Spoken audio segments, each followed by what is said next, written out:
Actually, Mr. Farouk, I'm going to step away for one moment. Just while Okay.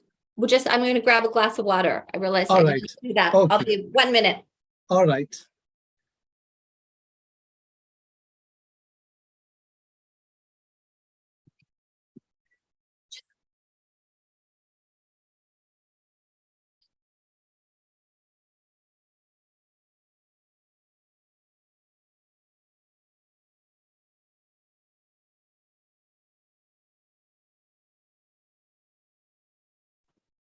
I can't hear anything.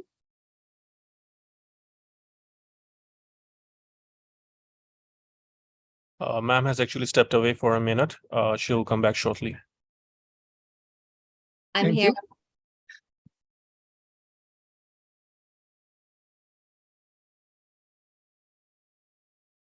you.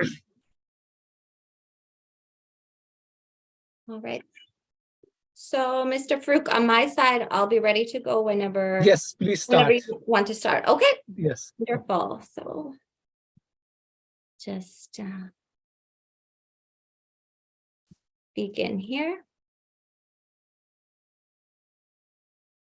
All right. So welcome everybody to this info session today about the University of Winnipeg. Very, very happy to be able to speak with you today. If you were here for the little chit chat when I was catching up with Mr. Farouk, we are longtime partners now between the University of Winnipeg and Education Concern. And so Education Concern is our authorized partner in Pakistan. And I was telling him we just recently had an event on campus for Ramadan. And I had two different students from Pakistan who came up and said, oh, I just started in January and it's great to have a chance to talk. The last time I saw you was on the Education Concern webinar. And so one of them said, it's me. I was the guy asking so many questions. And so it was so nice to actually see some of the participants ending up on campus.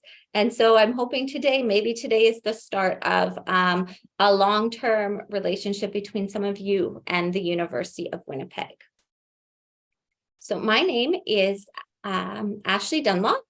I am the Director of Student Recruitment, Admissions, and International Immigrant and Refugee Student Services here at the University of Winnipeg.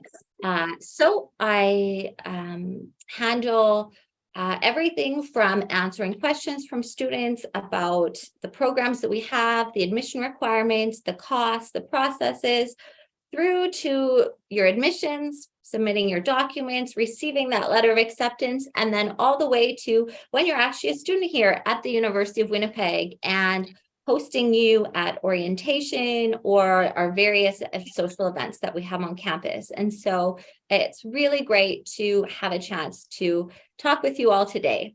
My presentation will be, I'll try and keep it fairly short, but give you some good information, and then we'll have at least the last half of the presentation where you can ask questions about your specific programs of interest, about visas. Mr. Farouk is a visa expert, so he'll be able to chat. And so we'll just have the questions at the end. I'm going to start with a very short video. It's just about 2 minutes because I think it gives you a very good overview of the university itself and Manitoba and exactly where we are. So I will just be 1 second while I switch my screen here.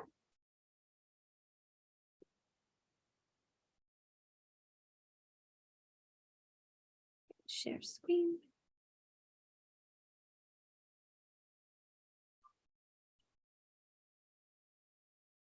Okay.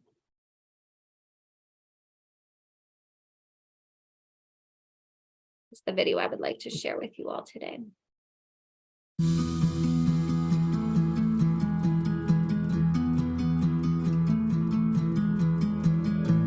Whether you want to change the world or nurture your own neighborhood, start here. With a diverse mix of people, cultures, and ideas, our Our campus is a place of inclusion, located in the heart of Canada. A place where there's always something going on. A place where your professors will get to know you by name. That's the beauty of a small campus community. Connect with open-minded learners, caring professors, and brilliant researchers. Inspire and be inspired by others who share your passion to do something exceptional. Thrive in a supportive and diverse learning environment where your success is celebrated. Create a cinematic masterpiece. Launch a successful startup.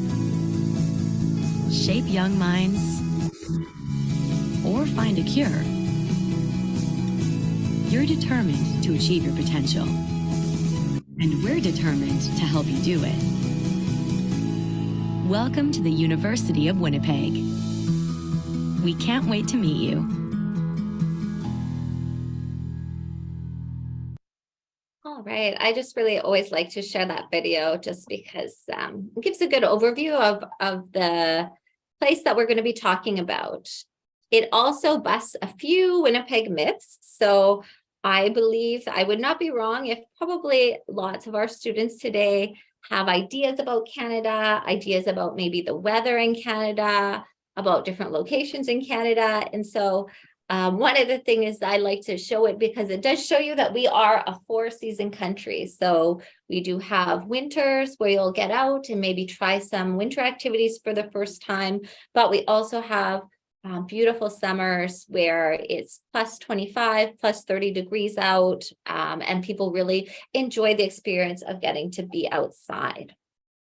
So for those who joined after I introduce myself, my name is Ashley Dunlop. I am the Director of Student Recruitment, Admissions, and International Student Services here at the University of Winnipeg. So thank you so much for joining me. So firstly, when you're looking for what will be your next spot or your next step in your educational journey, there's many different factors for you as international students. If by coming to this webinar, I'm assuming today you're looking at maybe coming to Canada. And so Canada is a very big country. And so why Winnipeg specifically within Canada? Where is Winnipeg? What is a Winnipeg? I will be here to help you out. So if you look at the center of the screen here, that is a map of Canada. If it was larger, we would see the US right below. And Winnipeg is pointed out just right in the center there. And so the location of Winnipeg, we are the capital city of the province of Manitoba. We are located about 2 hours by flight from Toronto and about 3 hours by flight from Vancouver and just about 100 kilometers north of the US border. So right in the very center of the country. Winnipeg, as I mentioned, is the capital city of Manitoba. We are also Canada's 7th largest city. And so we have a population of just under 1 million people. There's a lot of other exciting things going on about why international students do choose to come to Winnipeg. We are known, we were actually voted as the 2021 Intelligent Community of the Year. And that is a survey that goes out showing that what the workforce is like and is a really good indicator of for businesses when they're looking to set up new branches or to open up, showing that it is a highly skilled, highly talented population of people. We have also been called out as one of the best places to live and work remotely. And then one of the other really exciting things that happened for us is the international magazine, Time Magazine, actually voted us as one of the world's greatest places of 2021. And so if you Google that up, world's greatest places 2021 in Time Magazine, University of Winnipeg was there. It's sort of, and that's a little screenshot from the first on the first panel here. The other one is actually a newspaper story from our national newspaper, the Globe and Mail, and it's the headline. We in Winnipeg really liked it. It was called "Goodbye Toronto, Hello Winnipeg.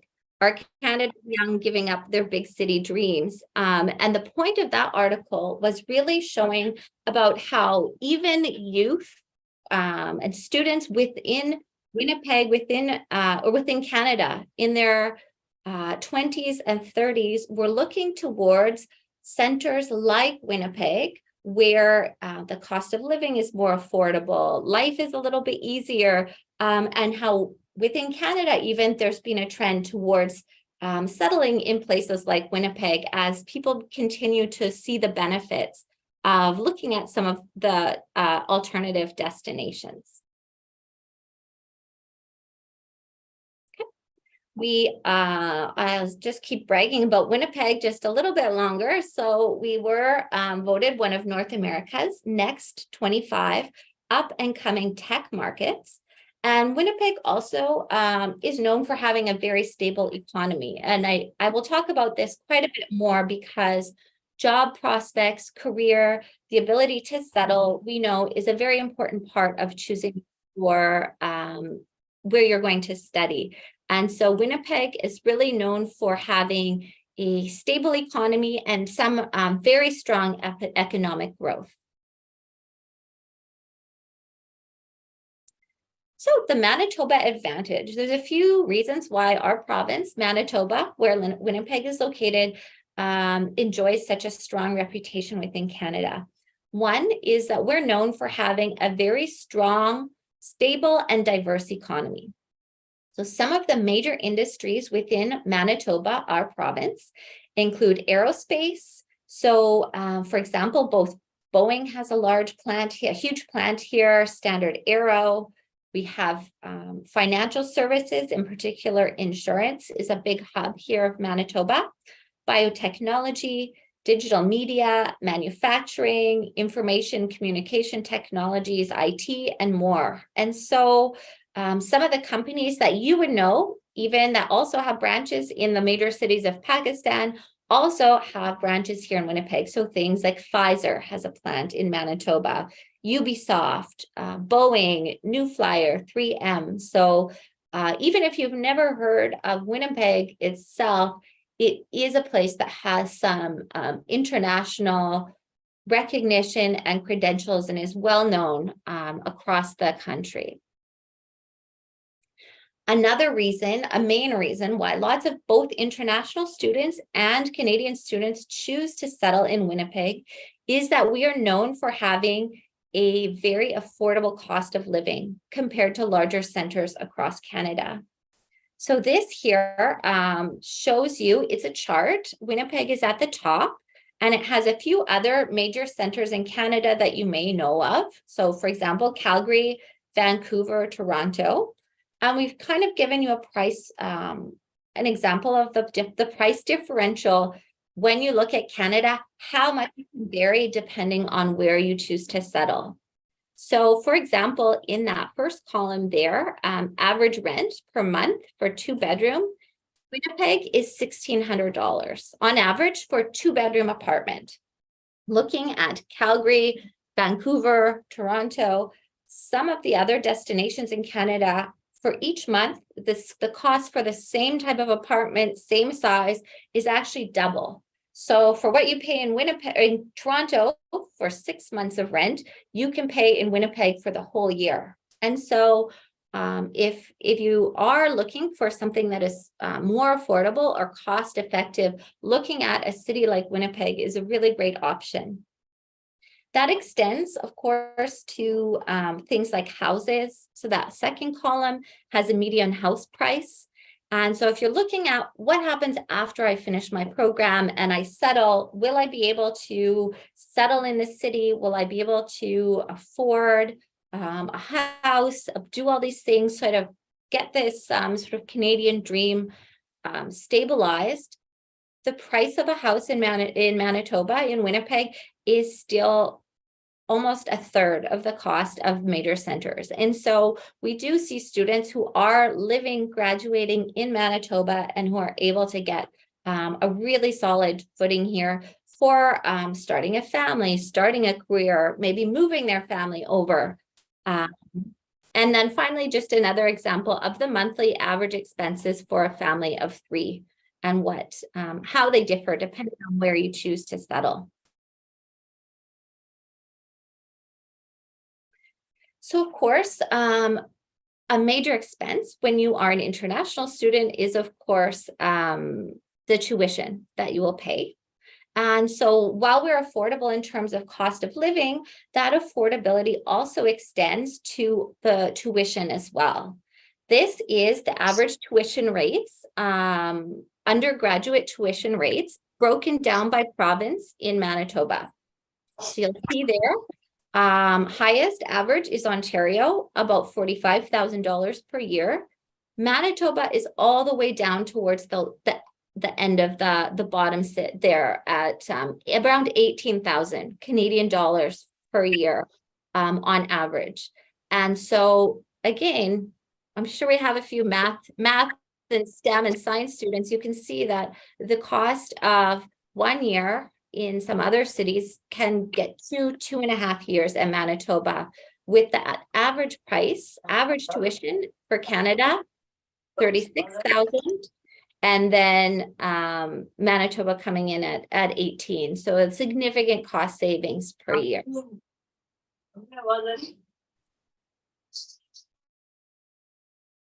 Thank you, Farouk. He's coming in with the arrow. Thank you. Thank you.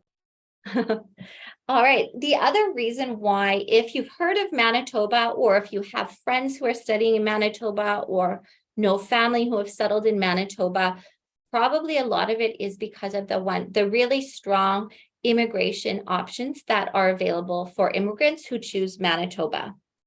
So Manitoba is very famous for its provincial nominee program, PNP. It is been around for more than 20 years. It was the first province to have a dedicated immigration stream. And so what it means is that while in Canada, immigrating to Canada, becoming a permanent resident, PR, or Canadian citizen is a national, like a Canada program. However, the Canadian government would like sees that there are needs for new citizens in areas outside of Toronto, Vancouver, and the most popular areas. And so it gives provinces like Manitoba the ability to sponsor or nominate our own people to stay and live in Manitoba. Within our provincial nominee program, we have a priority assessment stream for international students with strong ties to Manitoba who are interested in immigrating. So this is specifically for people who come to Manitoba, graduate with the program here, and then choose to stay. And within this program, about just under 2,500 Manitoba graduates received permanent residency in 2020 and came with a 99% approval rate for their graduates that were nominated towards converting into permanent residents of Manitoba.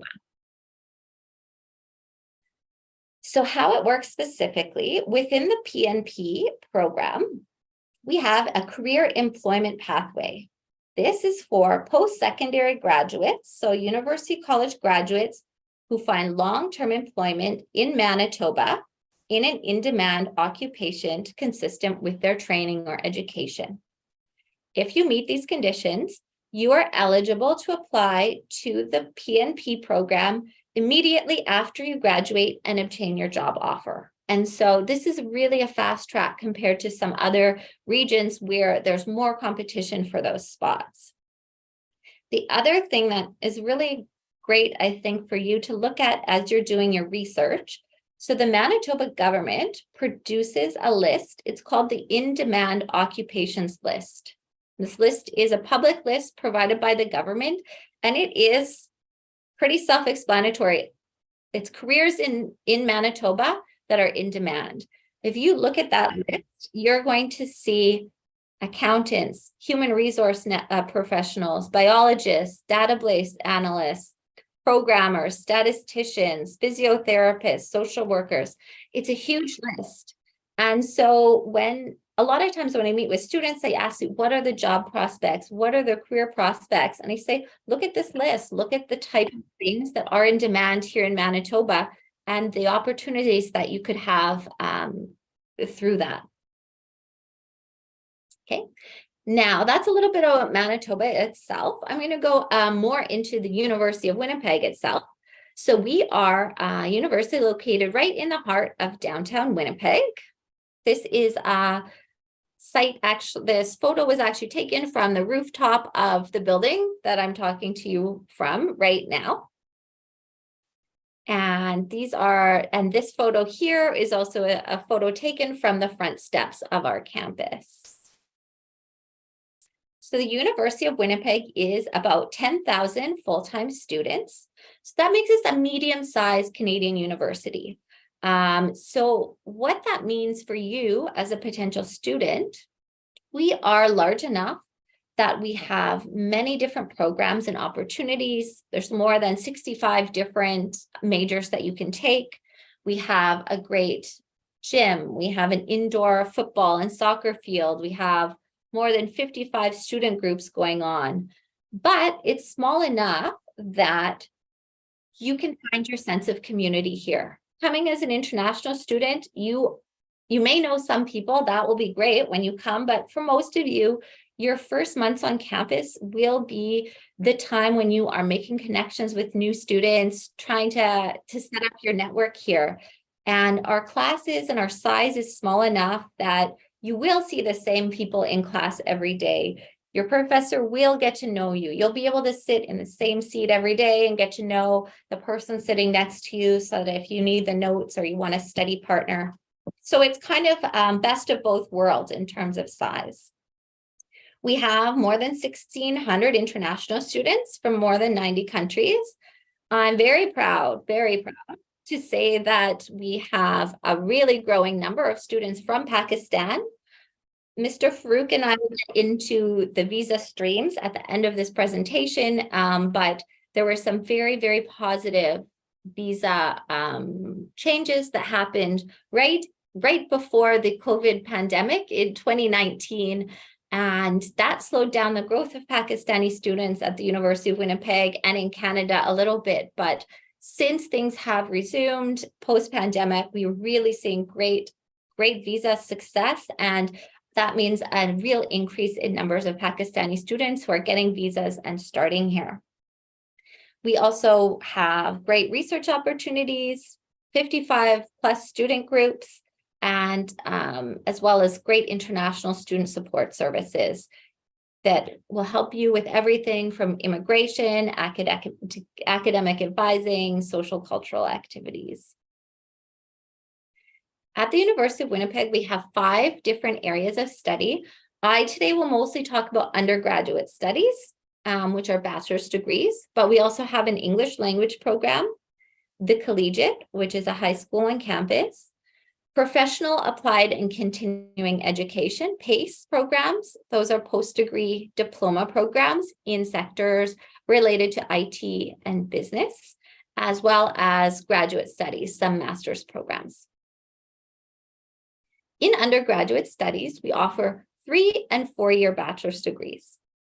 We have a student to professor ratio of 25:1, and all of our programs begin in January, in May, or September.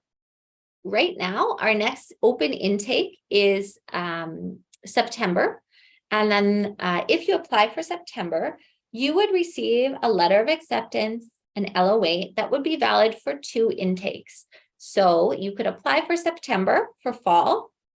And then if your visa comes through and you're ready and you're ready to come and settle here, you can start for September. If it's August and you're not quite sure yet, you're still making arrangements on your side, you can also then start in in January. So there's a little bit of flexibility there for students based on all of the various factors, and you will have a guaranteed seat for both of those intakes.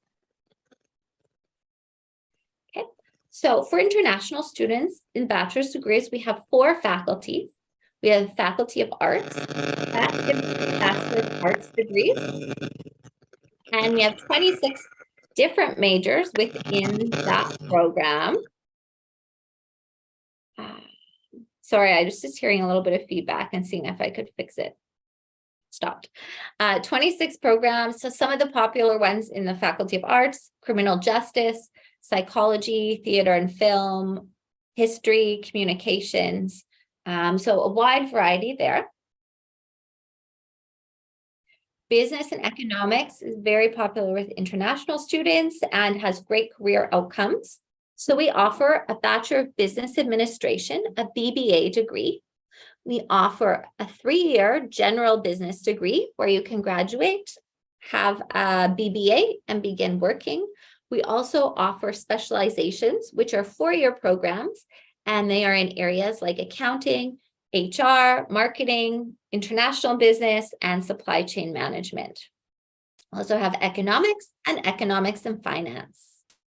All of these programs do have co-op and internship opportunities available. So that means that while you're studying, you can also do some related work experience to your BBA program so that when you graduate, you really have a mix of both hands-on learning and that academic credential. Second faculty I'll talk is Gupta Faculty of Kinesiology and Applied Health. This is for students interested in physical activity, fitness, exercise, and sports. It provides excellent preparation for further studies in health fields and includes the degree options are athletic therapy and kinesiology. So very good options for students interested in physiotherapy, rehabilitation, sports science, all of those areas. The Faculty of Science is one of our largest faculties. It has programs in most of the usual suspects: biology, chemistry, data science. That is a relatively new program that's really growing. Mathematics, applied computer science, physics, environmental science, as well as a whole bunch of other options. Our first-year science labs have only 24 students on average, and we have a really beautiful, modern science complex that our students study in. Those are the 4 faculties we have. So quickly going over the curriculum requirements. So if you're graduating from secondary school, your higher secondary school certificate, we will look for your HSC with an average grade of B in your academic subjects. You will also be asked to provide a language test, which will be valuable both for your admission and then also very important for your visa application, which Mr. Fruch will explain in a bit. If you're coming from an IB school and doing the diploma IBDP, we're looking for minimum points of 24. And for British pattern, A levels, O levels, we look for a minimum of 2 A levels for direct entry with an average minimum of C. For language requirements, all of our students need to provide a language test. We accept a number of different tests, so TOEFL, Duolingo, Pearson, but a test that we do really recommend, and we'll talk about why in a bit, is IELTS for students from Pakistan. It's probably news that you've heard many times before. So we look for a minimum overall score of 6.5 on the academic module for direct entry. We don't have a specific score for our individual bands, although for the visa stream we're going to talk about, they do ask for a 6.0. Right. Finally, if there are any students here today who are currently studying at university in Pakistan or in another country, and you've finished maybe 1 or 1.5 years or 2 years of study, we do accept transfer applicants into our undergraduate programs. So if you are studying at an accredited university in Pakistan or abroad, students may transfer up to 60 credit hours towards their University of Winnipeg program, so about 2 years. So the credits that you would receive are based on your grades, your school accreditation, what you've taken, and that's a process that the actual transfer credit assessment is done after you submit an application and provide your transcripts. I showed before a breakdown of tuition across Canada. This is just a further breakdown specifically at the University of Winnipeg about how much the costs are, the fee structure per year. Application fee is about $120. Your tuition, so for full-time status, depending on the specific program that you pick, and the specific courses will be between 15 and 20,000 Canadian dollars each year. We say to budget about $2,000 to $2,200 for fees, textbooks, and supplies. And then we've got your health insurance. So total all in for everything except for your housing, you would be looking at between 19 and 23,000 Canadian dollars per 1 year. We do offer residence on campus. It's not mandatory for international students. Some students live in residence, some choose to find their own apartment, but to give you an idea of the fee structure and how much to budget for that, residence fees for the academic year.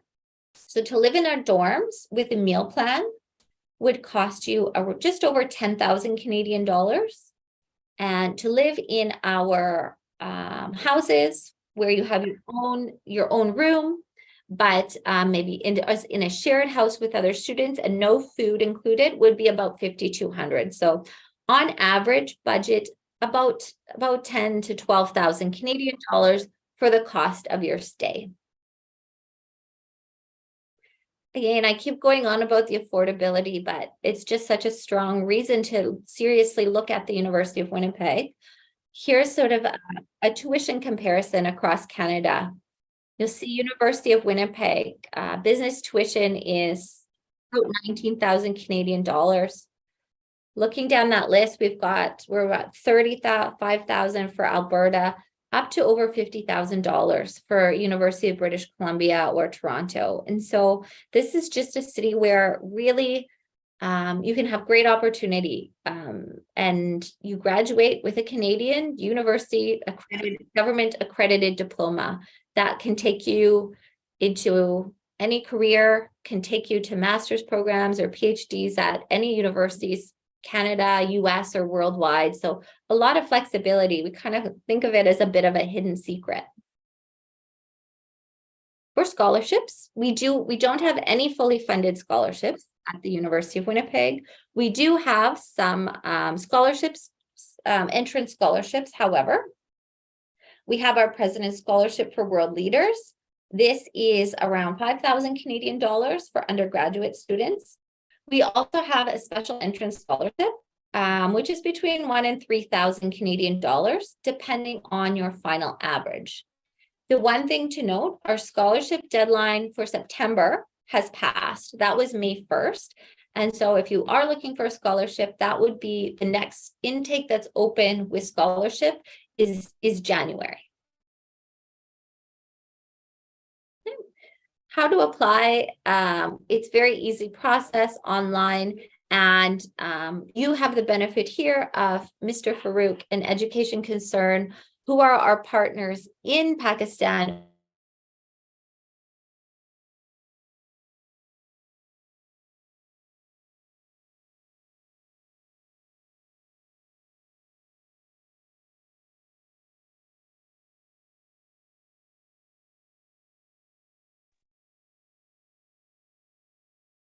Hi, Ashley. I think you has been muted, this problem.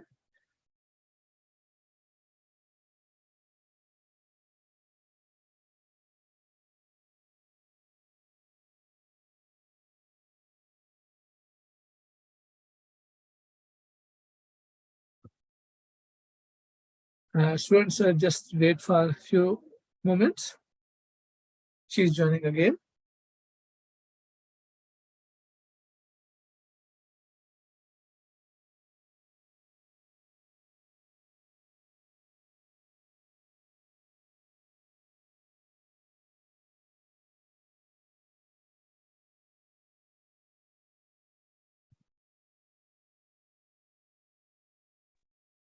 Hi, welcome back. Hi, I'm so sorry. I don't know why my internet just dropped out. Where we did it, did I still hear when I was talking about how to apply?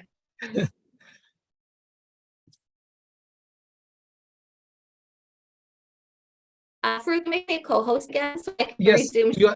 yes, your co-host again.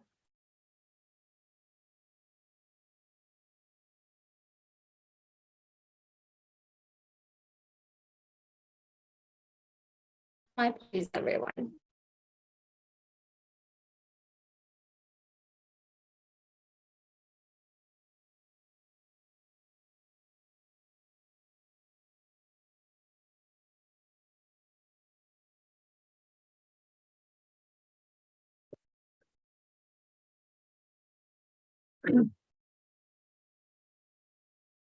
Ji student, थोड़ा सा आपको इंतजार करना पड़ेगा, just few minutes. I think there is some technical issue.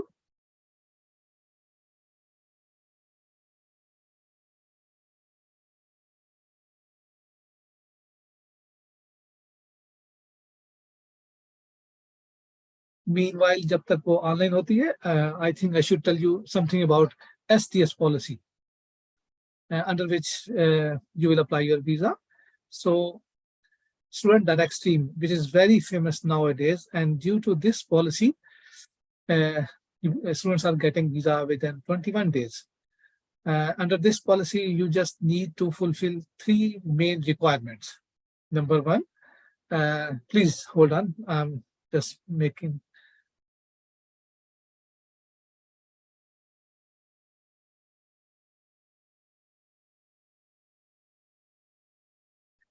So number 1, you should pay your first year tuition fees in advance. Number 2, you will deposit 10,000 Canadian dollar for living cost, खाने पीने रहने के लिए.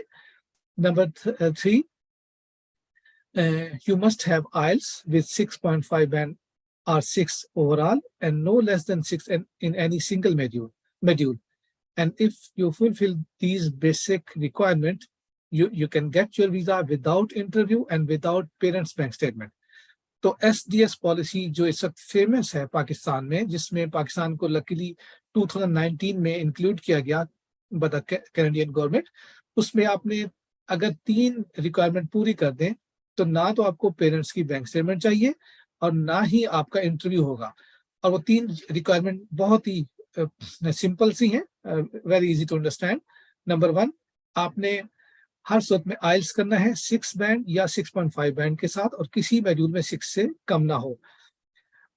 हो सकता है आप में से बहुत से स्टूडेंट्स हों ए लेवल ओ लेवल के बैकग्राउंड से या अमेरिकन एजुकेशन, लेकिन इसके बावजूद उन तमाम बच्चों को आइल्स करना जरूरी है. किसी किस्म का और कोई भी टेस्ट एक्सेप्टेबल नहीं है. No TOEFL, no Duolingo, no PTE, just IELTS. और सेकंड, आपने फर्स्ट ईयर की ट्यूशन फीस एडवांस पे करनी है. और नंबर 3, आपने खाने पीने रहने के लिए कैनेडियन बैंक में अपना अकाउंट ओपन करना है. उसमें 10,000 कैनेडियन डॉलर जमा कराने हैं और ये प्रोसेस इंतहाई आसान है. पाकिस्तानी बैंकों के साथ उनके एग्रीमेंट हो चुके हैं. आप इजीली कैनेडियन बैंक में ऑनलाइन अकाउंट ओपन कर सकते हैं. सो अगर आप ये तीनों रिक्वायरमेंट फुलफिल कर लें तो विदाउट पेरेंट्स बैंक स्टेटमेंट के और विदाउट इंटरव्यू आपको 21 डेज में वीजा मिल जाएगा. कोशिश सर अगर हम पहले से पे कर देते हैं लेकिन फिर बाद में वीजा वगैरह नहीं आता, देन वो रिफंड वगैरह होगा सारा कुछ? Very good question. जी बिल्कुल, अगर आपका वीजा रिफ्यूज हो जाता है तो ट्यूशन फीस रिफंडेबल है, टोटली आपको रिफंड हो जाता है. और जो 10,000 बैंक में पड़ा हुआ है वो आपके अपने ही अकाउंट में है, वो भी रिफंड हो जाता है. जी. एंड सर अगर हम स्टूडेंट के साथ अप्लाई करते हैं एंड अगर हमने अपने पेरेंट्स को भी साथ में लेके जाना है तो उसका एक्सेप्टेंस रेट आई थिंक क्या है, उसके बारे में कुछ बता सकते हैं? कि क्योंकि अगर अपने पेरेंट्स को लेके जाना हो एंड अकेले नहीं जाना हो, पेरेंट्स के साथ जाना हो. जी, वेरी गुड क्वेश्चन। मैं आप तमाम को इनकरेज करूंगा कि क्वेश्चंस करें ताकि एक दूसरे आपके जो कंफ्यूजन है दूर हो। एक तो आप पेरेंट्स को तभी अपने साथ अप्लाई कर सकते हैं अगर आप अंडर 18 है, ठीक है। और अगर आप अंडर 18 नहीं है, 18 है, तो फिर आप पेरेंट्स को उस वक्त साथ अप्लाई नहीं कर सकते, बल्कि जब आप वीजा लेके पहुंच जाएंगे फिर आप अपने पेरेंट्स को इनवाइट कर सकते हैं। हाँ, बहुत से सिचुएशन में ऐसा भी हुआ है कि आपने पेरेंट्स के साथ ही, बेशक आप अंडर 18 भी हैं, लेकिन पेरेंट्स ने भी आपके साथ अप्लाई किया है कि हमने बेटा या बेटी को छोड़ने के लिए जाना है, तब भी लगने के अच्छे चांसेस हैं। तो डिपेंड, ये जो पॉइंट है, इस पॉइंट के ऊपर केस टू केस वेरी करता है। आपकी फाइनेंशियल पोजीशन बहुत अच्छी होनी चाहिए, तब इस सिचुएशन में भी वीजा लग जाता है। जी, और कोई क्वेश्चन? जी sir, I have a question that for transfer students, हमें अगर हम 2 इयर्स हमने यहाँ पे कंप्लीट कर ली स्टडी, तो फिर क्या ट्रांसफर का प्रोसेस है? यस, इनफैक्ट यहाँ पे दो ही किस्म के एडमिशन होते हैं, फ्रेशमैन एंड ट्रांसफर। सो आपने 2 सेमेस्टर या 4 सेमेस्टर कर लिए हैं तो आपके क्रेडिट आवर्स ट्रांसफर होंगे। Some time university up front आपको क्रेडिट ट्रांसफर कर देती है, सम टाइम आपको फर्स्ट ईयर से एडमिशन देती है और वो कहती है कि जब आप यूनिवर्सिटी पहुंचेंगे हम रीअसेसमेंट करेंगे और आपको क्रेडिट ट्रांसफर करेंगे। तो एज ए ट्रांसफर केस आपको जरूर अप्लाई करना चाहिए क्योंकि वीजा बहुत आसानी से मिल जाता है। बट ये यूनिवर्सिटी पर है कि वो किस ईयर में हमें एडमिशन देंगे? यस, ये जब यूनिवर्सिटी आपके ट्रांसक्रिप्ट चेक करेगी, असेसमेंट करने के बाद उन्होंने डिसाइड करना है कि, क्योंकि आपने देखा होगा बहुत से ऐसे सब्जेक्ट होंगे आपके, like Islamic study, Pakistan history और कुछ ऐसे सब्जेक्ट जो कनाडा के लिए जरूरी नहीं है, तो बाकी चीजों को वो कैलकुलेट करेंगे, इनको छोड़ देंगे। तो बहरहाल उन्होंने असेसमेंट करनी है कि कितने क्रेडिट ट्रांसफर हो तो आपको ट्रांसफर हो जाएंगे।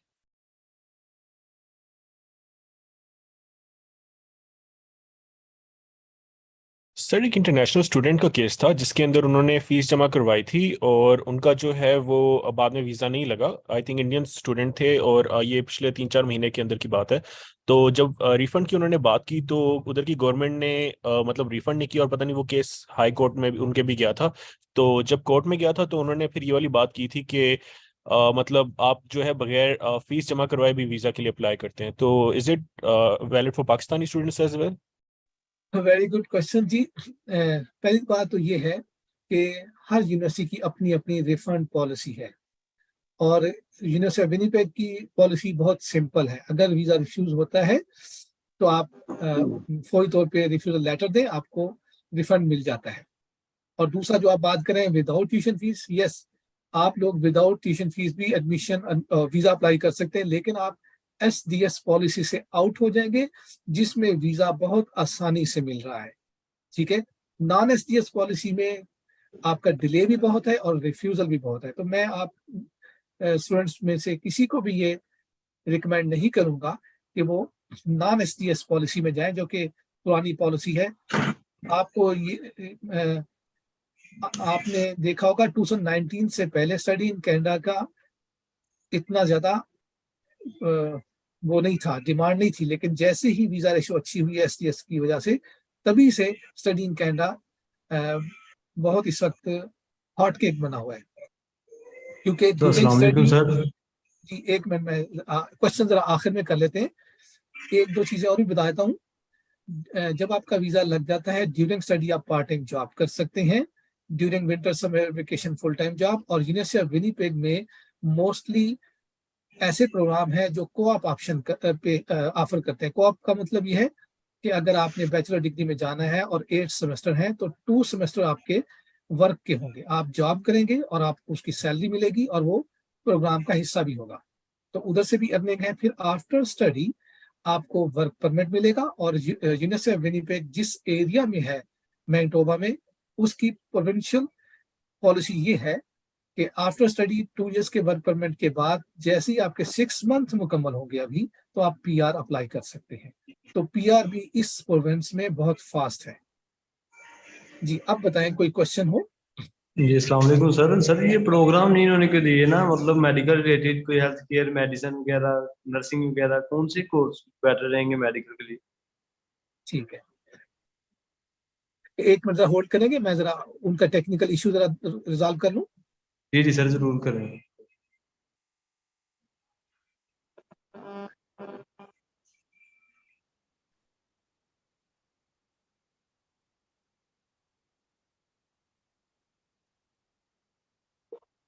जी, आप क्या करना चाहते हैं बताएं जरा।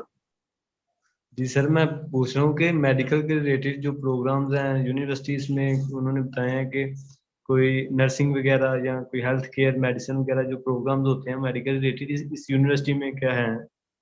नहीं, ये नर्सिंग से रेलिवेंट या मेडिकल के रेलिवेंट एमबीबीएस लाइक ऑफर नहीं करते, लेकिन एक प्रोग्राम इनका मेडिकल का है, हेल्थ साइंस का। इसके अलावा ये नर्सिंग वगैरह में ऑफर नहीं करते।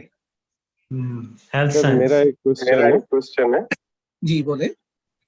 जी मेरा केस ऐसा है कि मेरी एज 40 इयर्स है और मेरी 16 इयर्स एजुकेशन इकोनॉमिक्स में थी 2008 में। ठीक है। उसके बाद से लेके अब तक मेरा ऑनगोइंग एक 14 इयर्स प्लस एक्सपीरियंस है in office assistants, administration, warehousing, Rizwan साहब, लॉजिस्टिक्स। आपका जी क्वेश्चन बहुत अहम है, इससे बाकियों को भी फायदा हो जाएगा। जो हमें गाइडेंस मिली है उसके मुताबिक आपकी प्रोफाइल स्टडी इन कनाडा के लिए फिट नहीं है। अमूमन ठीक है। 34 से अबव हो या मैरिड हो तो आपको स्टडी वीजा पाकिस्तानी होने की वजह से बहुत मुश्किल से मिलता है। हम पाकिस्तान और पाकिस्तान जैसे और ममालिक में उनके साथ इनका यही बिहेवियर है कि वो समझते हैं या पढ़ने के लिए नहीं आ रहे, तो आपसे माजरत, आपको मैं रोकूंगा नहीं, लेकिन मुश्किल है कि आपको ये वीजा दें, माजरत। और कोई question? Right, thank you so much. अस्सलाम वालेकुम सर, कैसे हैं आप? खैरियत से? Yes, I should I continue? Yes yes please. Okay, ऐसा सर मैं अप्लाई किया है सप्लाई चेन मैनेजमेंट में सितंबर इनटेक के लिए। तो एजुकेशनल हिस्ट्री फॉर्म एक विनिपेग वाले जो है वो उनके एप्लीकेशन का हिस्सा है, वो हमने प्रोवाइड करना होता है। तो उसमें अब मेरी जो इंटरमीडिएट है वो कंप्लीट हुआ था 2020 में। उससे ऑनवर्ड मैंने 2 ईयर इंटर्नशिप की है कंपनीज में जो कि रजिस्टर्ड है। तो अभी मैं जब वो एजुकेशनल हिस्ट्री फॉर्म फिल करके उनको सेंड किया है तो वो कह रहे हैं कि वो जो आपने 2 ईयर गैप है वो जस्टिफाई करें। वो मैंने उस वक्त नहीं किया था, मैंने सिर्फ अपना एजुकेशनल बैकग्राउंड उसमें फिल किया था। तो जो 2 साल की इंटर्नशिप है अब मैं उसमें वो ऐड कर दूं तो वो एक्सेप्ट हो जाएगी? डियर, आपने इंटरमीडिएट के बाद गैप है 2 इयर्स का? जी जी। ठीक है, अमूमन इंटरमीडिएट के बाद गैप नहीं होते और लोग प्रॉपर डिग्री में जाते हैं। आपको ये एडमिशन दे भी दें तो मैं नहीं समझता कि आपको वीजा मिलने वाला है। ठीक है, क्योंकि वीजा ऑफिसर को एक सेकंड में पता लग जाना है कि आप एजुकेशन से हट चुके हैं। क्योंकि जो पढ़ने वाले बच्चे हैं वो कभी भी इतनी लंबी इंटर्नशिप लेते ही नहीं है। इंटर्नशिप 1 मंथ की हो सकती है, 2 मंथ की, और इंटरमीडिएट के बाद तो इंटर्नशिप इतनी होती भी नहीं है। ठीक है, तो उन्होंने यही समझना है कि आप एजुकेशन छोड़ के आप दोबारा पढ़ना चाहते हो, और वो समझते हैं कि जो बच्चा अपने मुल्क में नहीं पढ़ रहा वो हमारे मुल्क में पढ़ने नहीं आ रहा। इसलिए मेरे ख्याल में आपके वीजा चांसेस बहुत कम है। आपने इसी यूनिवर्सिटी में अप्लाई किया है? जी विनिपेग में अप्लाई किया। ओके, आपने पाकिस्तान में वैसे एडमिशन कहीं पे लिया है बैचलर डिग्री में? नहीं, बैचलर डिग्री में नहीं लिया हुआ एडमिशन। हाँ जी, इससे ना आपका केस थोड़ा सा वीक हो जाता है। आप कोशिश करें कि आप पाकिस्तान में एडमिशन ले लें। देखें, अगर पढ़ना है तो स्टूडेंट की सबसे पहली कोशिश क्या होती है? घर के अंदर एडमिशन लेता है। ठीक है, वो समझते हैं घर में तो एडमिशन लिया नहीं, हमारे मुल्क पढ़ने के लिए आ रहे हैं, तो इट मीन ये जो इंटर्नशिप है ये भी फेक है और ये बच्चा वो अपने स्टडी से हट चुका है। तो मैं आपको ये रिकमेंड करूंगा, आपने आइल्स कर लिया? जी जी, आइल्स किया हुआ है। कितने बैंड है? 6.5 ओवरऑल। ठीक है, आप वीजा अप्लाई करने से पहले पाकिस्तान में बैचलर डिग्री में एडमिशन ले लें ताकि प्रूफ लगा सकें कि पाकिस्तान में भी आप पढ़ रहे हैं। इस तरीके से आपका केस एक स्टेप आगे हो जाएगा। अदरवाइज मैं समझता हूँ कि चांसेस कम है आपके। ठीक है, एक क्वेश्चन और था कि मैंने 2020 में अप्लाई किया था लेकिन एसटीएस के थ्रू अप्लाई नहीं किया था, सेंट मैरीज यूनिवर्सिटी में मेरा एडमिशन हुआ था तब। ओके, तो तब मेरा वीज़ा रिजेक्ट हुआ था। तो इस दफ़ा मैं एसडीएस के साथ करूँ अप्लाई, और जिस तरह आप एडमिशन वाला कह रहे हैं, और 2020 एडमिशन। ही में आपने इंटरमीडिएट किया होगा, ऐसे ही है ना? जी जी जी जी। देखें, उनके रिकॉर्ड के मुताबिक आपने जब से रिफ्यूज हुए हैं आप अपने मुल्क में पढ़ ही नहीं रहे, ऐसा है ना? जी जी। तो आपको अब आपने एक चीज ऐसी और डिस्क्लोज कर दी है जो मजीद वीक करती है आपके केस को, ठीक है? तो मैं आपको इनकरेज नहीं करूंगा कि आप इतनी जल्दबाजी दोबारा करें। आप पाकिस्तान में एडमिशन लें ताकि ओके। एटलीस्ट वो प्रूफ लगा सके या एटलीस्ट एक सेमेस्टर कर लें। देखें, आपको और हमें खुशी आपके वीजे से होगी, ना कि नाकामी से। तो अपने केस को राइट। मजबूत करें। आइल्स में माशाल्लाह आप अच्छे ले चुके हैं, आप इस वीकनेस को जरा दूर करें, ठीक है? ओके राइट, जी, thank you so much. Welcome जी। समरा, आपने आपका क्वेश्चन था। जी, I have a Suman, question. Sorry. Yes जी सुमन, सुमन। इट्स सुमन। अच्छा, वर्क परमिट पे हम पढ़ सकते हैं, स्टडी कर सकते हैं? इसकी इंफॉर्मेशन मेरे पास नहीं है। विजिट वीजा अगर हो तो उसके ऊपर आप वो विजिट वीजा को कन्वर्ट कर सकते हैं स्टडी वीजा में। शायद वर्क परमिट, आपके पास वर्क परमिट का वीजा है? जी, मेरे स्पाउस है, उन्होंने अप्लाई किया हुआ है, वर्क परमिट पर है वो, तो मेरा भी अप्लाई हुआ है, तो मुझे जाके स्टडी करनी है। कर सकती हैं बिल्कुल। जो स्पाउस हैं साथ जा रही हैं तो वो फुल टाइम जॉब भी कर सकती हैं, पढ़ भी सकते हैं, कोई पाबंदी नहीं। तो वो आप लोग, एक्सक्यूज मी, उसकी मैनिटोबा में जा रहे हैं आप उसकी लोग? नहीं नहीं, टोरंटो में, ठीक है, टोरंटो के अंदर, ओंटारियो। ठीक है जी। आप लेकिन वैसे उसकी पढ़ कोई सकते हैं। रिक्वायरमेंट, स्टडी की कोई रिक्वायरमेंट या कुछ जो कर सकते हैं वहां जाके, आप फॉरेन एडमिशंस कैसे मिल सकता है? जी, जब आप उधर पहुंचेगी तो आपके घर के नजदीक तीन जो भी कॉलेजेस यूनिवर्सिटीज होंगी उनका विजिट कर लें, वो आपको गाइड कर देंगे, ठीक है? It's so easy. ठीक है। जी, एनी अदर क्वेश्चन? सर मैंने 2000। जी सादिया नूर, आप बोलें। Ji sir, can you also guide us a little bit about the graduate programs as well, specifically in masters, biosciences? What is your last qualification? Sorry. What is your last qualification? Well, I'm currently in my 7th semester majoring in biotechnology. Oh, good. And what about your CGPA?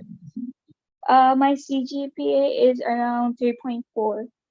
Very good.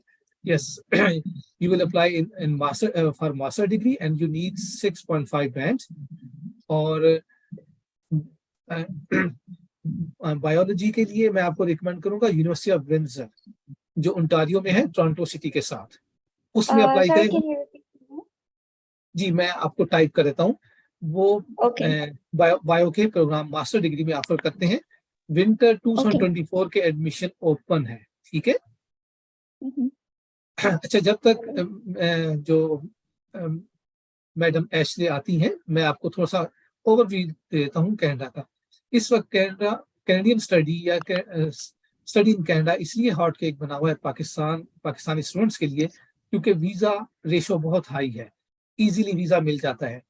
जो लोग दूसरे मुल्कों में 50 लाख 60 लाख की bank statement show नहीं कर सकते, तो ना ही टैक्स के डॉक्यूमेंट्स, प्रॉपर्टी के डॉक्यूमेंट शो कर सकते हैं, कनाडा में वो आराम से जा सकते हैं क्योंकि ना तो आपको टैक्स के डॉक्यूमेंट शो करने हैं, ना प्रॉपर्टी के, ना कोई बैंक स्टेटमेंट शो करनी है। आपको जस्ट 3 रिक्वायरमेंट फुलफिल करनी है। सिर्फ फर्स्ट ईयर की ट्यूशन फीस एडवांस देनी है, बाकी जो फर्दर ईयर्स आप उधर पढ़ रहे होंगे वहां उसकी एडवांस देने की जरूरत नहीं होती, आप इंस्टॉलमेंट कर सकते हैं। तो फर्स्ट ईयर की ट्यूशन फीस एडवांस पे करें। आप यूं समझ लें कि एसडीएस पॉलिसी का मेन मकसद क्या है कि जिस बच्चे ने पढ़ने के लिए आना है वो 3 रिक्वायरमेंट पूरी कर दे। पूरे साल की फीस यूनिवर्सिटी को पे करें। सेकेंडली, पूरे साल के खाने पीने के पैसे अपने बैंक में जमा कराए जो कैनेडियन बैंक में ओपन होगा। नंबर 3, इंग्लिश प्रोफिशिएंसी के लिए आइल्स करे 6.6 बैंड के साथ या 6.5 बैंड के साथ। तो हम किसी किस्म का कोई इंटरव्यू नहीं लेंगे, without parents bank statement and without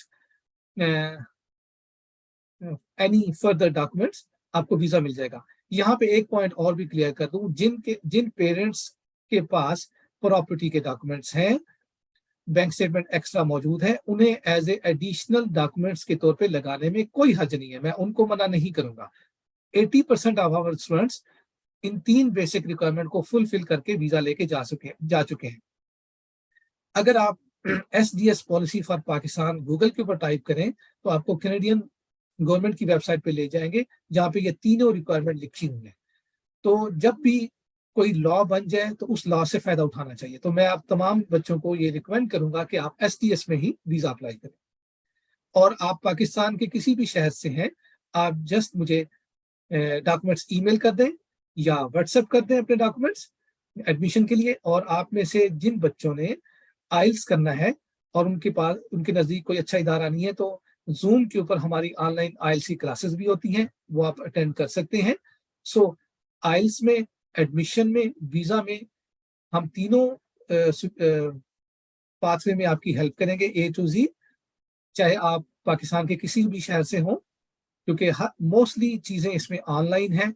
जब आपका वीज़ा हम अप्लाई कर देंगे तो 3 सेंटर हैं, कराची, लाहौर, इस्लामाबाद। यहाँ पे कैनेडियन वीज़ा सेंटर में आपने जाना है अपने बायोमेट्रिक्स के लिए, यानी कि फिंगरप्रिंट्स के लिए और पिक्चर के लिए। और एक दफ़ा दोबारा आपको ये बुलाएंगे जब आपका वीज़ा लग चुका होगा। सो स्टडी इन कनाडा इंतहाई आसान है, जितना मैंने आपको बताया है, जितने सिंपल वर्ड्स में, इतना ही आसान है जी। क्वेश्चन सर, मेरा क्वेश्चन था, मैं पूछना था कि अगर मैं 18 हूँ ना, मैं अगर कनाडा के लिए अप्लाई करता हूँ एंड देन यूनिवर्सिटी की एक्सेप्टेंस भी आ जाती है एंड देन वीजा भी अप्लाई मेरा हो जाता है, एंड देन अगर मैं खुद वहाँ पे चला जाता हूँ एंड देन मैं फिर अपने पेरेंट को, फॉर एग्जांपल अपनी मदर है, उनको इनवाइट करता हूँ, तो कोई एक्सेप्टेंस रेट होता है या फिर 100% एक्सेप्टेंस होती है? मतलब अगर मैं उनको इन्वाइट करूँ तो 100% कंफर्म्ड है कि उनको वो अलाउ करेंगे, वीजा दे देंगे आने के लिए? देखिए, 100% का वर्ड तो मैं इस्तेमाल नहीं करूंगा। अभी इवेंट के शुरू होते ही मैंने हम एक दूसरे से डिस्कस कर रहे थे, मिस एशले से, हमारा एक स्टूडेंट है, उनकी मदर ने अभी वीजा लग रहा है, इत्तेफाक से सेम आप जैसी बात है, उनकी भी मदर ने अप्लाई किया, वीजा लग गया उनका। मोस्टली ये वीजा मिल जाता है। क्यों? कैनेडियन वीजा ऑफिसर ये देखता है कि ये वो पेरेंट्स हैं जिनका बच्चा ऑलरेडी कनाडा में पढ़ रहा है, फीसेस पे करके, और इन्होंने ही भेजा है। इट मीन ये लोग जेन्युइन है, ठीक है, इनके फाइनेंशियल पोजीशन अच्छी है, तो चांसेस मैक्सिमम वीजा लगने के हैं, रिफ्यूजल के कम ही है। बट हम इसको 100% का वर्ड इस्तेमाल नहीं कर सकते, ठीक है। मतलब फेवरेबल हो? फेवरेबल है, बिल्कुल बिल्कुल। तो आप अगर एक विंटर, जी जी आप ड्यूरिंग विंटर समर वेकेशन अपने पेरेंट्स को इनवाइट किया करें। जब जस्टिफिकेशन हो कि बच्चे की छुट्टियां आने वाली हैं, हमने बच्चे के साथ हॉलीडे स्पेंड करनी है, आपकी मदर, आपके फादर, आपके बहन सिबलिंग जो है, बहन भाई, वो भी आपको मिलने के लिए वीजा ले सकते हैं। उनमें भी, उनके लिए भी हम आपकी हेल्प करेंगे इंशाल्लाह। ठीक है, thank you sir. Most welcome. Yes जी। सर, मैंने ये पूछना था कि जब मैंने सेकंड ईयर किया था तो उसके बाद ना 1 साल का गैप नहीं आना चाह रहा था, तो लेकिन मैंने ना फिर भी प्राइवेट यूनिवर्सिटी में पढ़ा था, ठीक है। फिर उसके बाद मैंने वो यूनिवर्सिटी लेफ्ट कर दी और उसके बाद मैंने प्रॉपर यूनिवर्सिटी में एडमिशन ले लिया था। तो अब मेरा लास्ट सेमेस्टर है, 8th सेमेस्टर है, तो क्या अब मेरा, अगर मैं वीजे के लिए अप्लाई करती हूँ तो हो जाएगा एमफिल में? आप इस वक्त बैचलर डिग्री के 8th सेमेस्टर में हैं? जी सर। जी, बैचलर डिग्री पाकिस्तान की जब आप कर लेते हैं तो आप फर्दर एडमिशन आपका मास्टर में होगा, ना कि एमफिल में, ठीक है। आप मास्टर डिग्री के लिए जा सकती हैं। और आपकी 8th सेमेस्टर मुकम्मल कब हो रहा है? सर यही मई के एंड में। मई के एंड में। आप सितंबर इनटेक को अगर कैच करना चाहती हैं तो उसका आसान तरीका यह है कि फौरी तौर पे आइल्स करें, 7th सेमेस्टर का रिजल्ट और 8th सेमेस्टर का बोनाफाइड सर्टिफिकेट के साथ एडमिशन अप्लाई करें। हो सकता है सितंबर इनटेक मिल जाए, या आप आराम से 8th सेमेस्टर मुकम्मल करें, आइल्स करें, फिर विंटर 2024 के लिए एडमिशन अप्लाई करें। मैं आप लोगों को अपना इंफॉर्मेशन, आप सबको इंफॉर्मेशन भी अपनी शेयर कर देता हूँ, जिसमें ईमेल एड्रेस और व्हाट्सएप नंबर है, ताकि इस सेशन के बाद जिन बच्चों ने एडमिशन लेना है वो मुझसे कांटेक्ट कर सके। आपको थोड़ी देर के ये वेट करना पड़ेगा। तो सर क्या अभी मेरा वीजा लग जाएगा? मैं आपको बताता हूँ, प्लीज होल्ड करें। Okay sir.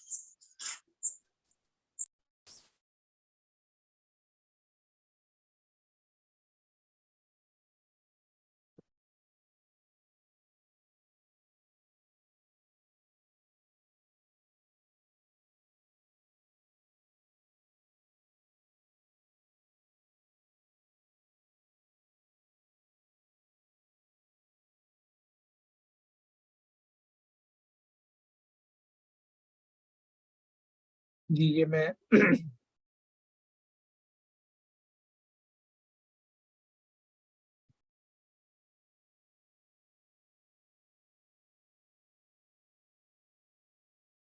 ये इंफॉर्मेशन आपको नजर आ रही होगी, व्हाट्सएप नंबर भी है और ईमेल एड्रेस भी है।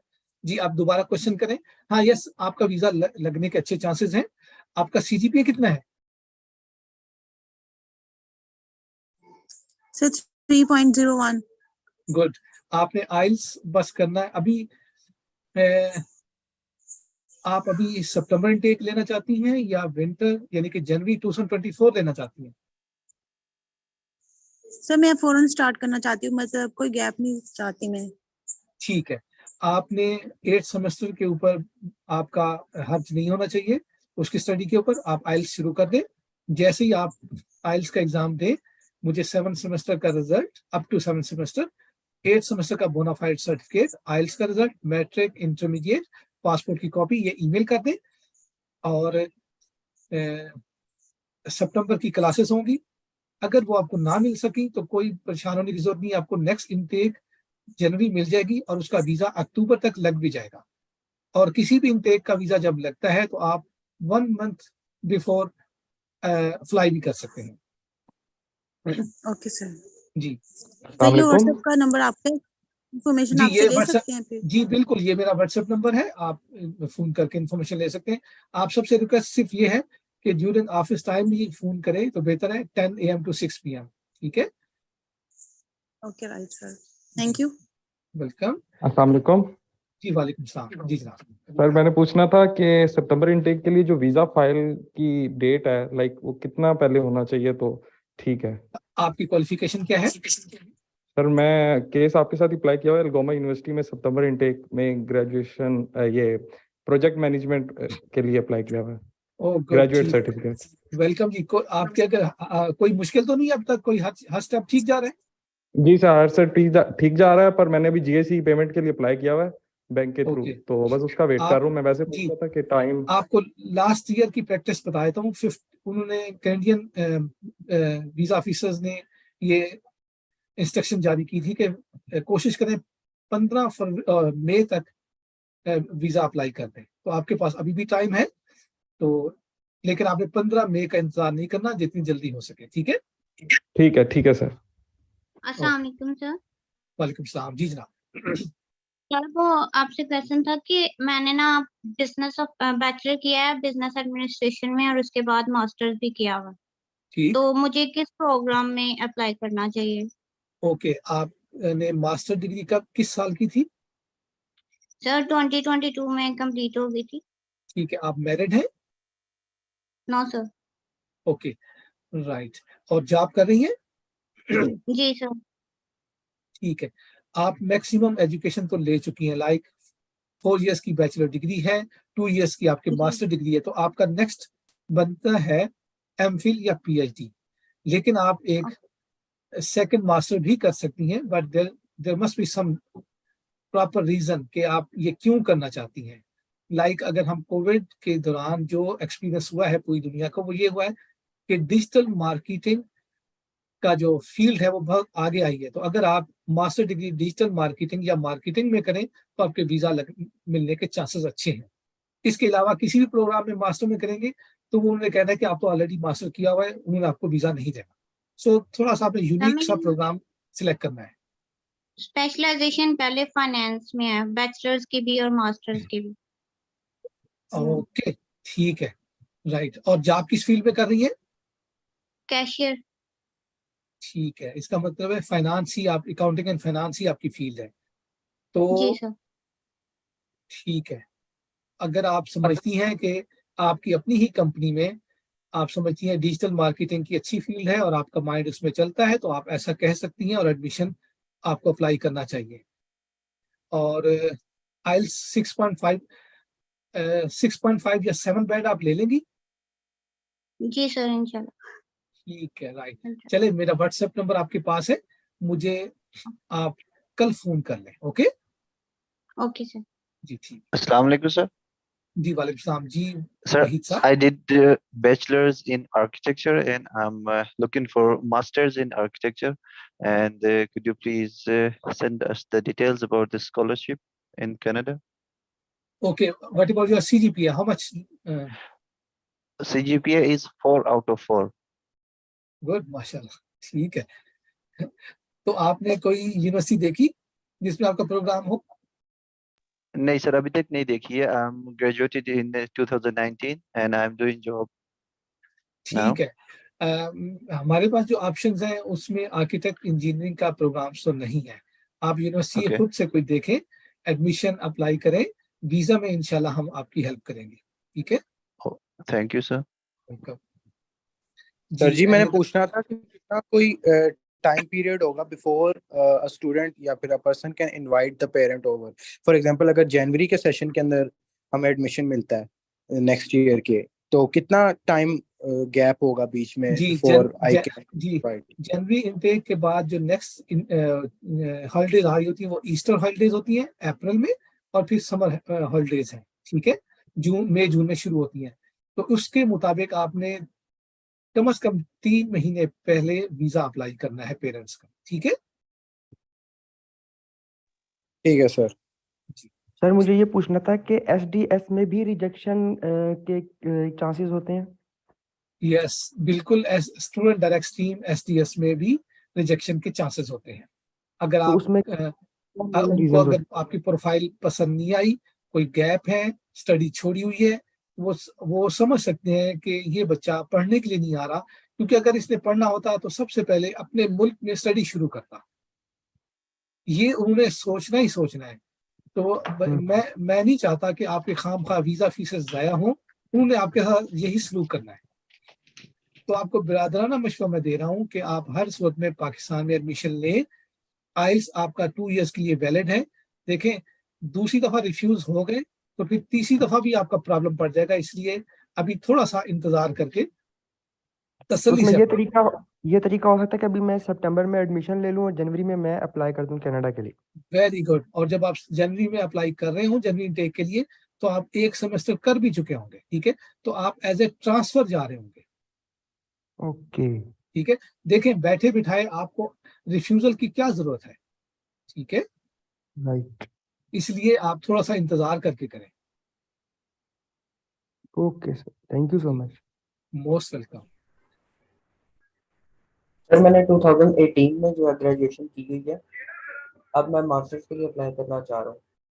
ओके, ग्रेजुएशन आपकी 4 इयर्स की है कि 2 इयर्स की? 4 इयर्स की है, बीएस बिजनेस ऑनर्स है। और ओके, और सीजीपीए कितना है? सीजीपीए सर 2.5 है, लेकिन आई एम अ फॉर्मूलाइट एफसी की जो है अपनी रैंकिंग है वो एचईसी से जब इक्विवेलेंस मिलती है उसके अकॉर्डिंग 81% है। गुड, ठीक है, आप मास्टर डिग्री की भी रिक्वायरमेंट पूरी कर रहे हैं। ये जो यूनिवर्सिटी ऑफ विनिपेग है, यहाँ पे ऐसे कैंडिडेट्स जो बैचलर डिग्री मुकम्मल करके प्रैक्टिकल लाइफ में आ चुके हों, उनके लिए प्रोफेशनल डिप्लोमे ऑफर करती है, जिसकी वीजा रेशो बहुत अच्छी है। ठीक है, तो आप उसके लिए भी एलिजिबल हैं। कौन सा सर अप्लाई, किसके अंदर अप्लाई कर सकता हूँ? वो पेस प्रोग्राम है। आप मुझे ना अपना नाम लिख के, ईमेल एड्रेस और टेलीफोन नंबर लिख के मुझे टेक्स्ट कर दें, इसमें चैट में, डायरेक्ट मैसेज में, तो मैं आपको लिंक भेज दूंगा। ठीक है, और आप आइल्स कर लिया कि अभी करना है? अभी तो करना सर, अभी तो प्रोग्राम बनाया कि मे बी नेक्स्ट ईयर जनवरी के इनटेक के अंदर चला जाए। Very good. और आप जॉब कर रहे हैं? मेरा सर अपना कंस्ट्रक्शन का काम। ठीक है, सेल्फ एम्प्लॉयड है। आपके इस सेल्फ एम्प्लॉयमेंट में आपके कोई फैमिली मेंबर भी शामिल है? जी सर, हमारा अपना फैमिली, मैं, मेरे फादर है। ठीक है, क्योंकि हमने वीजा ऑफिसर को ये शो करना है कि क्योंकि बिजनेस को छोड़ के कोई पढ़ने के लिए मुश्किल ही जाता है, और वो भी लॉन्ग रन। ठीक है, तो हम उनको कम से कम ये बता सकेंगे कि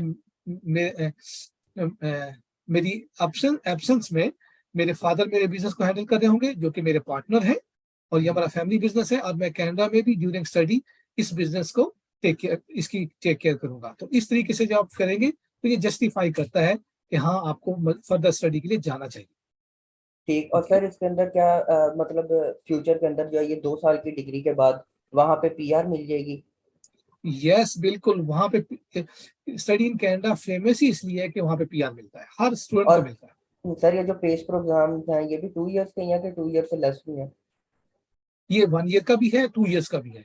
1 ईयर का हो, 2 इयर्स का हो, दोनों सिचुएशन में आपको पीआर मिलता है, क्योंकि जिस प्रोविंस ठीक में आप जा रहे हैं मैनिटोबा में, वहां पे आफ्टर स्टडी 6 मंथ के बाद पीआर मिलता है। ठीक। और सर पीआर के कितनी देर बाद जो है आपको वहाँ पे पासपोर्ट मिल जाता है या नेशनलिटी मिल जाती डियर, इतनी डिटेल मुझे नहीं पता, इतना काफी नहीं है कि है? Admission, visa, work permit, PR तक की मैंने आपको इन्फॉर्मेशन दे दी। अब बाकी कुछ आपने खुद भी करना है। सर पीआर पूरा का पीआर का मतलब है परमानेंट रेजिडेंसी, तो उसके बाद आपको पासपोर्ट ही मिलना है, वो तो आपका राइट है, लेकिन कब मिलना है इसका मुझे पता नहीं है। बट पीआर मिलते ही आपके, आप समझे वो आपके पास पासपोर्ट ही है, परमानेंट रेजिडेंसी, मुस्तकिल रिहाइश। ठीक है। जैसे पाकिस्तान में हमारे पास मुस्तकिल रिहाइश है, ऐसे ही कनाडा में मुस्तकिल रिहाइश। ठीक है। सर मुझे ये पूछना था कि जब और एसओपी पीआर लिखते के हैं बाद भी वीजा जो अपने पेरेंट्स को बुला सकते हैं और इससे पहले भी जो है विंटर्स या ड्यूरिंग समर्स स्टडी में आप पेरेंट्स। बुला सकते हैं पेरेंट्स को, आफ्टर स्टडी पेरेंट्स को बुला सकते हैं, किसी भी वक्त बुला सकते हैं। थैंक मिराज, यू आपने मजीद क्वेश्चन मुझे कल फोन करके मीटिंग पे करने हैं, ठीक है? Okay sir. Thank you. जी जनाब, और कोई?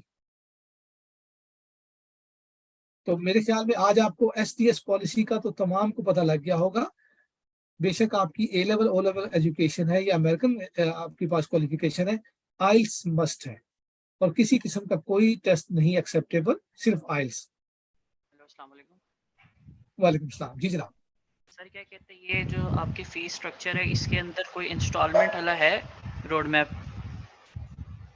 Again good question. देखें, जब हम एसटीएस पॉलिसी की बात करेंगे, स्टूडेंट डायरेक्ट स्ट्रीम की, तो इंस्टॉलमेंट हो ना हो, मजबूरन आपको फर्स्ट ईयर की ट्यूशन फीस एडवांस ही पे करनी है। Second, third and fourth year की ट्यूशन फीस बेशक जितनी मर्जी इंस्टॉलमेंट करा लें, लेकिन जो कंडीशन है वो सिर्फ पहले साल के लिए है कि आपने फर्स्ट ईयर की ट्यूशन फीस एडवांस पे करनी है, कोई इंस्टॉलमेंट नहीं है। हाँ, अगर आप इंस्टॉलमेंट करना चाहते हैं तो एसटीएस पॉलिसी से आउट हो जाएंगे, फिर आपको पेरेंट्स की बैंक स्टेटमेंट भी शो करनी है, उनके टैक्स डॉक्यूमेंट भी शो करने हैं, उनके प्रॉपर्टी के डॉक्यूमेंट भी शो करने हैं, और फिर अपनी किस्मत आजमाएं कि आपको वीजा देते हैं कि नहीं देते। और क्या कहते ठीक हैं है। सर, ये बैचलर्स के बाद ये कितना गैप एंटरटेन कर देते हैं? मतलब बैचलर्स यस, अगर बैचलर कंप्लीट के बाद जो गैप इंटरमीडिएट के बाद हो वो खतरनाक है, जैसा कि एक बच्चे क्वेश्चन कर रहा था। बैचलर डिग्री के बाद गैप से कोई फर्क नहीं पड़ता, क्योंकि वो गैप अमूमन आप जॉब से फिल कर रहे होते हैं या सेल्फ एम्प्लॉयड होते हैं, जैसे अभी एक और स्टूडेंट ने भी क्वेश्चन किया था। तो वो हाँ, आपको फ्री नहीं होना चाहिए, आप जॉब जरूर कर रहे हो। ठीक है। और ये ट्रांसक्रिप्ट्स जो होती हैं ये भी अलाउ कर देते हैं यस, उस बेस पे अगर आपके एडमिशन? पास, जी अगर आपके पास डिग्री नहीं है, ट्रांसक्रिप्ट है आपके पास ऑफिशियल, तो उसी के ऊपर एडमिशन होगा और उसी के ऊपर वीजा लगेगा। और आपको अपनी यूनिवर्सिटी की तरफ से एक सर्टिफिकेट मिलता है, डिग्री कंप्लीशन सर्टिफिकेट, वो भी साथ आपको चाहिए होता है, ताकि जिससे कंफर्म हो कि कोई चीज आपकी रिमेनिंग नहीं है। आपका सीजीपीए कितना है? मेरा इस टाइम 3.4 जा रहा है। गुड। Seventh semester? सेमेस्टर ठीक है, सेमेस्टर खत्म, 8 स्टार्ट है। Very good. आपका सीजीपी अच्छा है, आपको इजीली एडमिशन मिल जाएगा विंटर 2023 के लिए और 24 के लिए। चलो ठीक है, थैंक यू। यस, अस्सलाम वालेकुम मोस्ट सर। वालेकुम सलाम। जी जनाब। सर मुझे क्वेश्चन पूछना था, मेरा इंटर के बाद जो है ना 1 ईयर का गैप है, उसके बाद मैंने 2 इयर्स का बीकॉम किया है और 3.5 ईयर का एमबीए किया है। तो क्या मेरे चांसेस हैं देन मैं अप्लाई करूं? यस, आपने एमबीए कब किया है? मैंने एमबीए किया है 2 मंथ्स पहले। 2 मंथ पहले, ठीक है, राइट। और आप मैरिड हैं? No, unmarried. ओके, ठीक है। आपका 2 इयर्स का बीकॉम, 2 इयर्स का MBA equal to 4 no years 3.5 year का एमबीए है, ओके, 3 इक्वल पॉइंट, टू ठीक है। एमफिल। ओके, आपकी ये इक्वलेंसी बनती है कैनेडियन बैचलर डिग्री के, ठीक है। आप सर अगेन मास्टर में या प्रोफेशनल डिप्लोमा में जा सकते हैं। ओके सर, तो मैंने एमबीए फाइनेंस में किया है, तो देन मैं मार्केटिंग में अप्लाई करूंगी। हाँ, आप मार्केटिंग में करें, मैं आपको उसका लिंक भेज दूंगा, आप मुझे टेक्स्ट कर दें चैट बॉक्स में। सर ठीक है, you need 6.5 band overall in IELTS, कोशिश करें 7 बैंड लें। ठीक है सर। अच्छा, जो आपकी प्रोफाइल है, इस जैसी प्रोफाइल में मैं हमेशा ये रिकमेंड करता हूँ कि कनाडा के अलावा कोई और मुल्क भी रखें, लाइक यूके, जो 100% वीजा दे देता है, क्योंकि इस किस्म की प्रोफाइल बाज औक़ात एसडीएस में भी रिफ्यूजल आ सकता है, लेकिन ये जरूरी के जरूर ही रिफ्यूज हो आप, वीजा लग भी सकता है।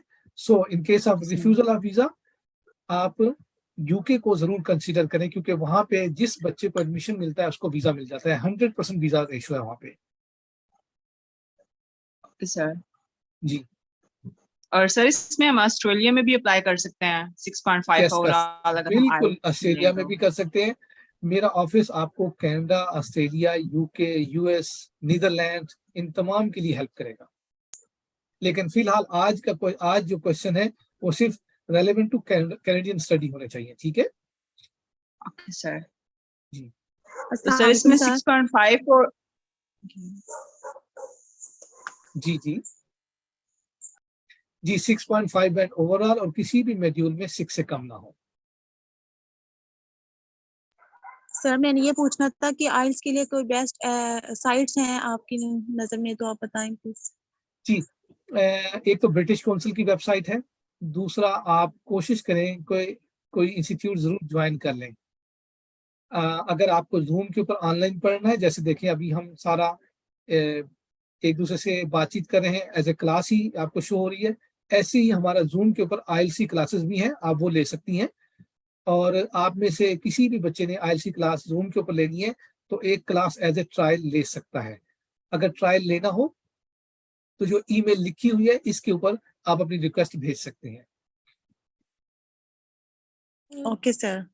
जी, और सर इस आइल्स की जो आप कह रहे हैं ऑनलाइन, तो इनकी फी क्या होगी, प्रोसीजर इसका, और कितने मंथ? ये 1.5 मंथ का प्रोग्राम है, इसकी फीस 25,000 रुपीज है। लेकिन आज जिस दिन भी स्टूडेंट ने इसको ज्वाइन किया है, इस रेफरेंस के साथ जब ईमेल करेंगे तो आपकी फीस 25 की बजाय 20,000 होगी। ये फुल प्रोग्राम की फीस है। सर फिर आप सर्टिफिकेट्स भी देते हैं और फिर टेस्ट भी लेते हैं? हम सर्टिफिकेट देते हैं, लेकिन आपको हमारे सर्टिफिकेट की इतनी जरूरत नहीं है जितनी की ब्रिटिश काउंसिल या एयू, जिसमें आप एग्जाम देंगे और जो आपको सर्टिफिकेट वो लोग देंगे जिसकी आपको जरूरत है। तो हमारा सर्टिफिकेट आपको मिलेगा, लेकिन आपको मेन वो सर्टिफिकेट चाहिए जो ब्रिटिश काउंसिल ने आपको देना है, उसी के ऊपर एडमिशन होगा और उसी पे वीजा लगेगा।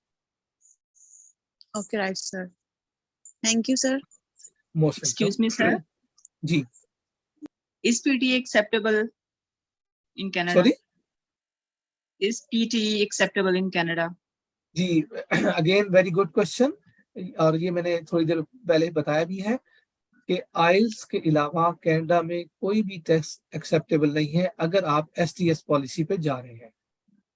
एसटीएस पॉलिसी की 3 ही रिक्वायरमेंट है कि सिर्फ आइल्स चाहिए, कोई टोफल, पीटी, डिलिंगो, लैंग्वेज सर्ट, कोई भी टेस्ट इसके अलावा एक्सेप्टेबल नहीं है। ठीक है, हाँ दूसरे कंट्रीज हैं लाइक यूके, ऑस्ट्रेलिया, वहां पे पीटी, डिलिंगो, इवन के ए लेवल ओ लेवल की क्वालिफिकेशन में जो इंग्लिश में ए बी सी ग्रेड आते हैं वो भी एक्सेप्टेबल है, आपको आइल्स करना ही नहीं है। इवन यूके में हमारे ऐसी यूनिवर्सिटीज भी हैं जो अपना टेस्ट ले लेती हैं जो फ्री ऑफ कॉस्ट होता है। Okay sir. जी सर फॉर एग्जांपल अगर हमारा किसी मॉड्यूल में फॉर एग्जांपल ओवरऑल 6.5 है, लेकिन किसी मॉड्यूल में हमारा 5.5 है, तो तब भी चांसेस नहीं होंगे? जी बिल्कुल आपका क्वेश्चन बहुत अहम है, आपको रिपीट ही करना पड़ेगा, ये कंडीशन पूरी करनी है। कैनेडियन गवर्नमेंट ने, आप यूं समझ लीजिए एक्सक्यूज मी ये लिख दिया है कि जिसने हमारे मुल्क पढ़ने के लिए आना है पाकिस्तान से, इसके अलावा भी 11 और मुल्क भी शामिल हैं, उन्हें ये 3 रिक्वायरमेंट हर सूरत में फुलफिल करनी है। और जब तक ये पूरी ना हो जाए आपको अप्लाई भी नहीं करना चाहिए, क्योंकि आपका फोकस आपका होना चाहिए वीजा, कि मैं वीजा किसी सूरत में मेरा वीजा केस वीक ना हो।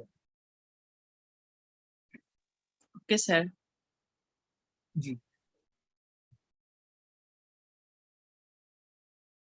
अच्छा, आप बहुत से स्टूडेंट्स ऐसे हैं जो खामोश हैं, तो आपके क्वेश्चन से उनको फायदा हो जाता है, उनकी जो कंफ्यूजन दूर हो जाती है।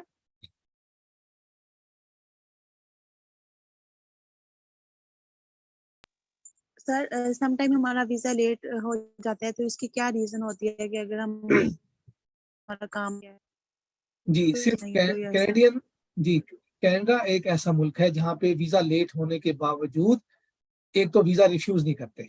फर्ज करें आपकी क्लास ज्वाइनिंग डेट थी 11th ऑफ अप्रैल, टुडे आपका वीजा ही नहीं आया, तो बाकी रेस्ट ऑफ द वर्ल्ड में तो अमूमन यही होता है कि आपको वीजा बाद में रिफ्यूज ही करते हैं। लेकिन कैनेडियन एम्बेसी क्या करती है, वीजा प्रोसेसिंग कंटिन्यू रखती है, और जब वो वीजा का डिसीजन ले लेते हैं, लाइक वो समझते हैं कि आपको हमने वीजा देना है, तो आपको ईमेल करेंगे कि नेक्स्ट इनटेक का ऑफर लेटर हमें अपलोड कर दें, हम आपको वीजा दे रहे हैं।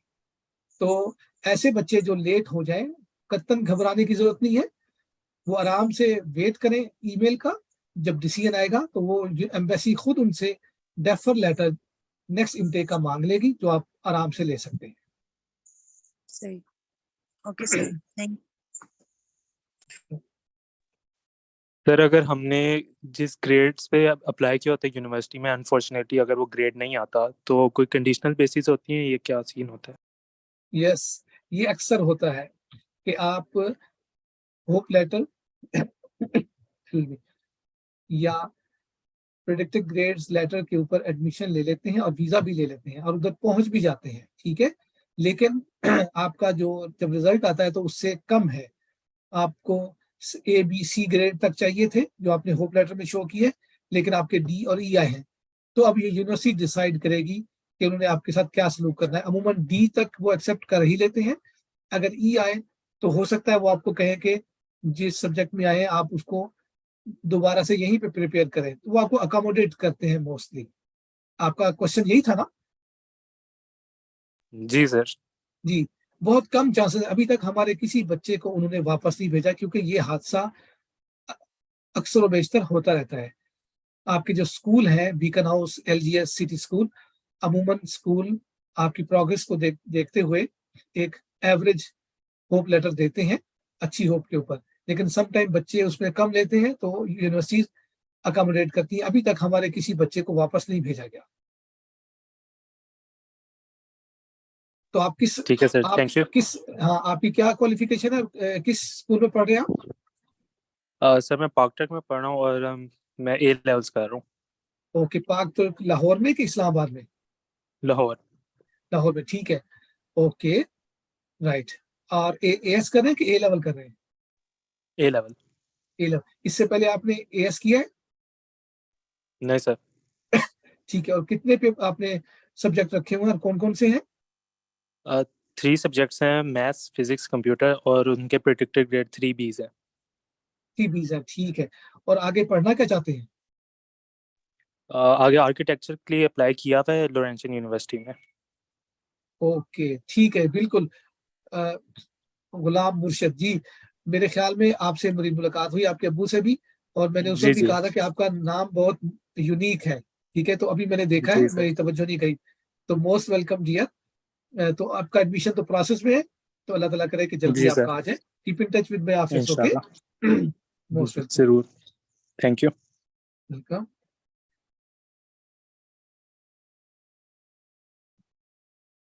सो स्टूडेंट्स, आपका कोई भी क्वेश्चन हो, आपने अप्लाई करना हो, आइल्स करना हो, ईमेल, व्हाट्सएप नंबर आपके पास है, आप मुझे कांटेक्ट कर सकते हैं। सिर्फ एक रिक्वेस्ट है कि 10 AM to 6 PM के दौरान ही फ़ोन करें, और फर्ज करें मैं आपका फ़ोन नहीं उठाता तो आप वॉइस मैसेज छोड़ दिया करें। ईमेल अमूमन मिस नहीं होती, सम टाइम व्हाट्सएप मिस हो जाता है, ठीक है। So keep in touch. Facebook, Instagram के ऊपर अगर आप लिंक अप हो जाएंगे हमारे साथ, तो कल एक हमारा इवेंट है, वो भी आप अटेंड कर सकेंगे। तो और कोई क्वेश्चन अगर नहीं है तो फिर इसको वाइंड अप करते हैं।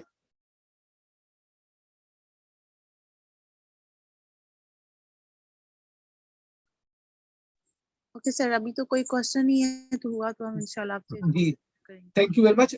आज हमारे साथ हमारी एक बहुत ही डियर कुलीग हैं नुज़रत सलीम साहिबा, मैं ये बहुत ही स्टूडेंट कौन मेरे ख्याल में काउंसलिंग भी बहुत अच्छी कर सकती हैं। अगर इनसे आपका कोई क्वेश्चन है तो इनसे जरूर करें, आपको नॉलेजेबल इंफॉर्मेशन मिलेगी।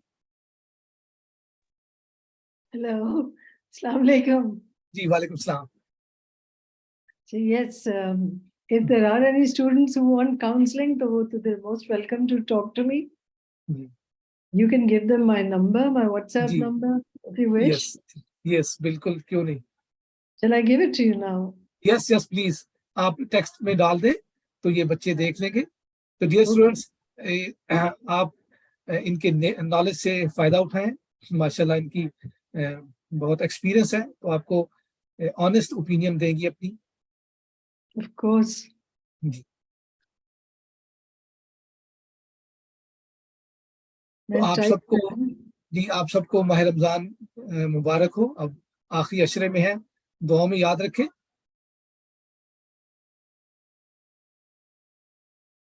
I've put it in the chat box. Thank you very much. And thank you for introducing me. Yes, thank you. Appreciate that. Yes, thank you. Have a nice time. So students, मेरे ख्याल में अब हम इजाजत चाहते हैं, लेकिन बहरहाल अभी आपके पास टाइम है। कोई क्वेश्चन करना चाहें मुझसे या नुज़रत सलीम साहिबा से, आप प्लीज कर ले।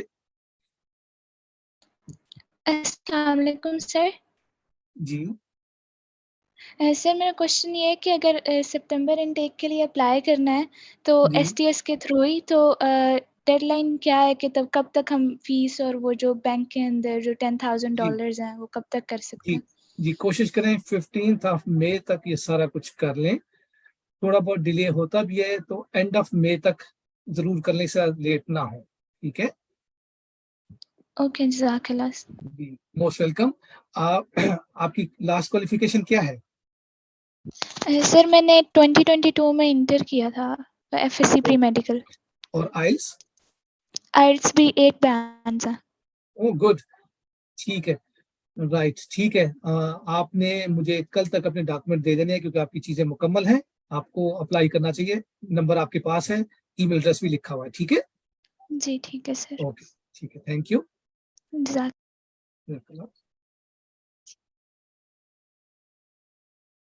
ठीक है जी, अब इजाजत चाहते हैं तो अल्लाह हाफिज। Sir one last question. जी जी जरूर। सर अभी मेरे ए लेवल के एग्जाम्स हैं, मई के एंड तक, जून 8 तक मेरा आखिरी एग्जाम होगा, और मैंने अप्लाई किया हुआ सितंबर इनटेक के लिए।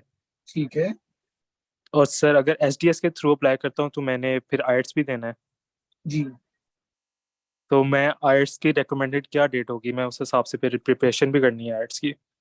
ओके, आप जैसे स्टूडेंट को जो ए लेवल के हों, प्रिपरेशन के लिए 10 डेज 5 डेज काफी है। ये कोई मुश्किल चीज ही नहीं है। आपकी इंग्लिश ऑलरेडी अच्छी है, जस्ट 5-10 डेज में देख लें कि टेस्ट का स्ट्रक्चर क्या है। ठीक है, तो इसलिए आप इसके ऊपर इतना परेशान ना हो, आप इजीली 7 बैंड तक ले सकते हैं। अभी तक तो हमारा ऐसा एक्सपीरियंस है। तो ब्रिटिश काउंसिल की वेबसाइट चेक कर लें, यूट्यूब एक स्ट्रक्चर सा देखें। आपको कोई एकेडमी ज्वाइन करने की भी जरूरत नहीं है, लेकिन अगर आप फील करें तो मोस्ट वेलकम। आप कोशिश करें मिड ऑफ मे 5 मई तक की डेट ले लें, अगर आपके लिए आसान है। सर मेरे एग्जाम्स चल रहे होंगे उस दरमियान। ओके, बस अब आप एग्जाम को फोकस करें, आइल्स को भूल जाएं। आपने आइल्स को अपने एग्जाम के बाद टच करना है, उससे पहले कोई कुछ भी ना करें। ठीक है, ठीक है सर। और सर अगर हम यूनिवर्सिटी चल जाते हो, प्रोग्राम चेंज करना या यूनिवर्सिटी भी चेंज करने का मूड होता है, तो इज देयर एनी पॉसिबिलिटी? आपने इतना अच्छा क्वेश्चन आखिर में किया, दूसरे लोग महरूम हो गए, क्योंकि आपको जो वीजा मिला है mostly Canadian university state universities हैं। तो एक यूनिवर्सिटी से दूसरी यूनिवर्सिटी में शिफ्ट होने पे कोई पाबंदी नहीं है, प्रोग्राम चेंज करने पे कोई पाबंदी नहीं है। प्रोग्राम चेंज करने के लिए बस जरूरी है कि पहले सेमेस्टर में ही विद इन फर्स्ट सेमेस्टर आप डिसाइड कर लें कि क्या कौन सा प्रोग्राम लेना है। और यूनिवर्सिटी चेंज आप किसी भी टाइम कर सकते हैं, जस्ट आपने जिसमें एडमिशन लेना है उसमें एडमिशन अप्लाई करना है, और जो करंट आपकी यूनिवर्सिटी है उसको बताना है कि मैं शिफ्ट हो रहा हूँ। That's it. ठीक है, थैंक यू। जी मोस्ट वेलकम। ओके जी, अल्लाह हाफिज। एक्सक्यूज मी सर, अस्सलाम वालेकुम। जी वालेकुम सलाम जी। अस्सलाम वालेकुम सर, हाफिज मोहम्मद कासिम बात कर रहा हूँ। जी हाफिज सर आपने सारा तो गाइड कर तो दिया है कि आप इस तरह आइल्स करेंगे, देन आप फर्दर आपको इस यूनि में जाएंगे। काइंडली आप ये भी बता देंगे कि which cause is best for us, कि जिसमें हमारा ज्यादा स्कोप भी है इन द फ्यूचर, हमें ज्यादा जॉब अपॉर्चुनिटीज भी हैं, अगर हम अपना बिजनेस भी करना चाहें उसमें हम उसको अचीव भी कर लें। काइंडली उसके बारे में आप गाइड कर लेंगे। Which college is best या which course is best? Which course is best, which programme is best, because मैं तो अल्हम्दुलिल्लाह हाफिज भी हूँ, साथ साथ मैं दरस निज़ामी भी कर रहा हूँ, FEIT भी कर रहा हूँ, और प्लस आइल्स की प्रिपरेशन वो भी स्टार्ट है, वो 1 मंथ का कोर्स है, वो मैंने स्टार्ट किया हुआ है। तो अल्हम्दुलिल्लाह 5 ईयर का मेरा अल्हम्दुलिल्लाह जॉब एक्सपीरियंस भी है, जॉब भी कर रहा हूँ साथ साथ एज ए असिस्टेंट मैनेजर और account manager in publishing department. Okay, आपकी लास्ट क्वालिफिकेशन दोबारा बता दें क्या बनती है? सर लास्ट क्वालिफिकेशन ये है कि दरस निज़ामी 8 ईयर 10 साल का होता है ये कोर्स, ये मेरा कंटिन्यू है, और साथ साथ जो मेरी है FAIT इंफॉर्मेशन टेक्नोलॉजी, ये कंटिन्यू है, मैं डबल स्टडी कर रहा हूँ सर। ठीक है, FAIT मुकम्मल करते ही आपने मुझे कांटेक्ट करना है। बेस्ट जी प्रोग्राम आपका होगा बिजनेस एंड IT, ठीक है? जी ये बेस्ट प्रोग्राम है। ओके जी। सर अगर आइल्स का हमारे पास सर्टिफिकेट हो कि इस बंदे ने हमसे आइल्स जो है इसकी प्रिपरेशन भी की है और हमें टेस्ट भी दिया है, क्या वो सर्टिफिकेट इंस्टीट्यूट का जो है वो चल सकता है कि हमें काउंसलर से ही अपना जो है करना पड़ेगा? ब्रिटिश काउंसिल का चलेगा, सिर्फ ब्रिटिश काउंसिल का सर्टिफिकेट। ब्रिटिश काउंसिल का यानी कि सर्टिफिकेट लगेगा, उसके अलावा इंस्टीट्यूट का जिनसे हमने प्रिपरेशन की है उनके काउंसलर का जो टेस्ट होता है वो उसके उसकी बाद कोई सर्टिफिकेट हैसियत इशू नहीं करते है, हैं, वो वो आपके नहीं पास होगा। हो ना हो, कोई हैसियत नहीं है उसकी। ओके ओके ठीक है, ठीक है सर, ठीक है। Thank you so much sir, आपका बहुत बहुत शुक्रिया जी। मोस्ट वेलकम हाफिज साहब, थैंक यू। अस्सलाम वालेकुम। Thank you so much.